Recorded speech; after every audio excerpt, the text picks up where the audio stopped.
Y'all wanted me to end Boots' career before it started. Yeah, I don't know about that. No, you fucked him up. I would have knocked him the fuck out. And it's a reason why. Hit it, yeah. They went the other way. Stop playing with Thank me. you.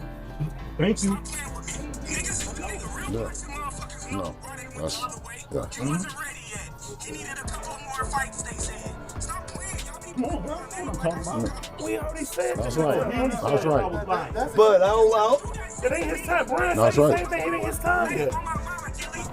And I be trying to be nice because I support the young fella and all that. And he black and shit. I want to see him succeed. That's my thing. Niggas can't come up to me and do the same shit that they can do with other niggas.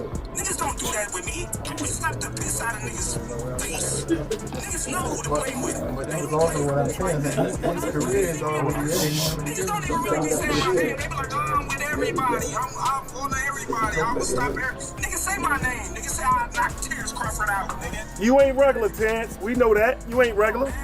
You ain't regular. See? Well, I know me and Wallow tried you, nigga. We won. We won, nigga. We won. I know martial arts. Let's change the sport. We can change the sport. And we're going to see what you're going to do then. I'm a martial artist. So I don't count if you knock me out. That shit don't count. It don't count. I got 13 belts. It don't matter. Terence Crawford has sparked a lot of discussion in the boxing world, but the reaction around it feels surprisingly quiet to some fans. The main question people are now asking is whether Crawford is indirectly pushing Jaron Boots Ennis toward a fight that he actually wants himself. There is also speculation about what would happen if Boots wins, with some wondering whether Crawford would openly call him out afterward in a live setting. About that chatter about them actually if they ever were to fight. Crawford is a man, he showed it, throughout his career, and then, moving up to super middleweight and did what he did with Canelo, showed that he's, the best in the world, one of the best of all times. He doesn't need to prove anything else, man. Terence Crawford against Jaron Ennis, for me, is the best fight in American boxing. But it needs to be a payday for Crawford that would get him interested, because Crawford knows how good Boots is. And I'm not saying that Crawford thinks he's going to lose to Boots, but he knows that is a real fight. But for me, Boots is the new Crawford. We've just got to go out and get the fights to show how great he is. Boxing, almost everyone says they want the biggest fights, but things often change the moment a real contract appears. That is usually when promoters suddenly act confused or avoid giving clear answers. Managers start talking in unclear ways as if they are protecting something very valuable, and fans online begin arguing intensely and emotionally, often overreacting to every small update or rumor.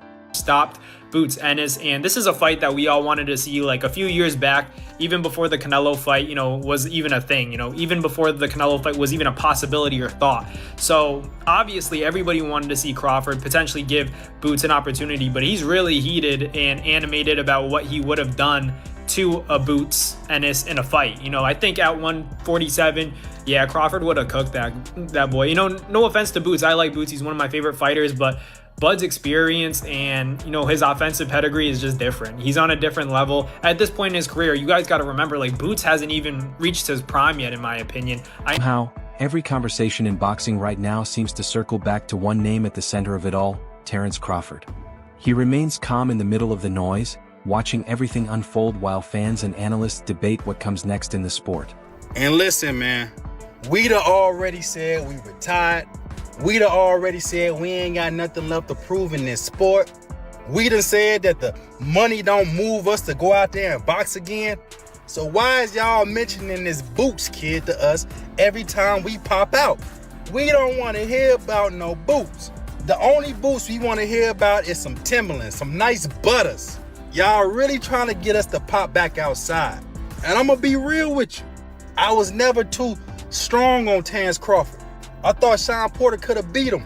Now, after all the debates, accusations, he ducked him talk, Philly loyalty speeches, and enough podcasts shouting to power an entire city block, Crawford has reportedly placed the challenge directly in Jaron Ennis's hands and said that if he beats his next opponent, then he should stop hinting and say his name openly. The question continues to rise now. Should the pound-for-pound king come out of retirement? Undefeated 5-division champion, 3-division undisputed champion, first ballot Hall of Famer, the greatest fighter of his generation and his era, Terence Bud Crawford, 42 wins, no loss, no draw, 31 wins by way of knockout. Should Terence Crawford, at 38 years of age, he'll be 39 in September, should Terence Bud Crawford come out of retirement and compete against the Phenom, as I refer to him as, former lineal unified WBA, IBF, Ring Magazine welterweight world champion, superstar boxer who is undefeated, 35 wins, no loss, no draw, 31 wins by way of knockout. The boxing world started feeling a bit uneasy. The interesting thing about Terence Crawford is that he has spent his career acting like danger is just part of the job. Most fighters treat risk carefully, almost like they are negotiating every detail before stepping in the ring.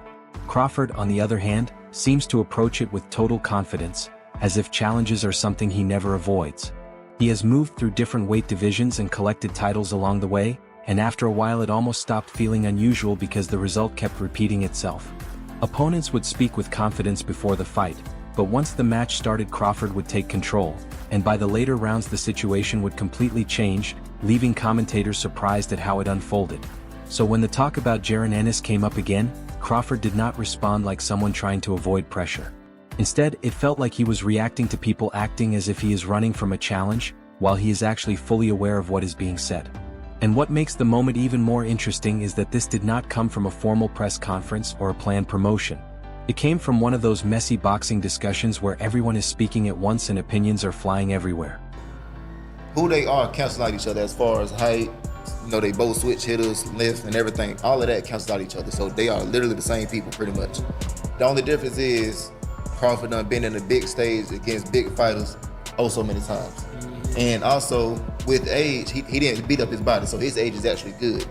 He got the grown man strength. He not just grown man strength, but he built on top of that. Like, look at him at 135. He was a little scrawny dude. He wasn't a big dude. Now look at him.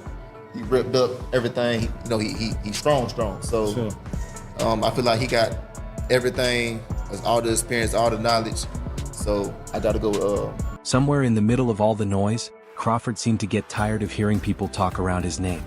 That's when the message reportedly came through clearly, with Crawford telling Jaron Ennis that if he really wants the fight, he should stop dropping hints in interviews and podcasts and say his name directly. And this is where things get interesting. Whether people support him or not, almost everyone in boxing agrees on one thing: Crawford is extremely competitive. Not the surface level kind of competitive that shows up in quotes after a loss, but a real and intense drive to prove himself when challenged. That is why this conversation has so much attention. Some fans believe Crawford is now only focused on legacy fights, especially big matchups like a possible fight with Canelo Alvarez, and assume he has no reason to take risks against a younger fighter like Jaron Ennis. On paper that argument makes sense. Crawford has already built an elite career. He became undisputed at 140 pounds, then did it again at welterweight, and also delivered a dominant win over Errol Spence Jr. in the biggest fight of his career. His record already places him among the greatest fighters of his generation. 7. Retired. And my thing is, if you felt this strongly about the Omaha Nightmare, aka Jaron Boots Ennis, why didn't you send the offer to Boots Ennis after you whooped Canelo ass? I'm just asking. You the A side now. But get this, you could have sent Boots an offer to go to 160, 168. You are the A side now. And respectfully, you are bored. Yeah, you sleeping at fights, gang. And let's be real, you owe the fans a reign as the face of boxing. I've already given you that title if you unretired. So you're retired, and my question is simple.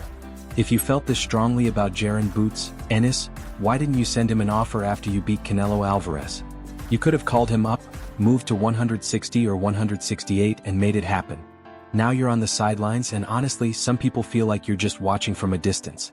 Let's be real, fans want to see you in big fights, and many believe you still have a chance to be the face of boxing if you returned.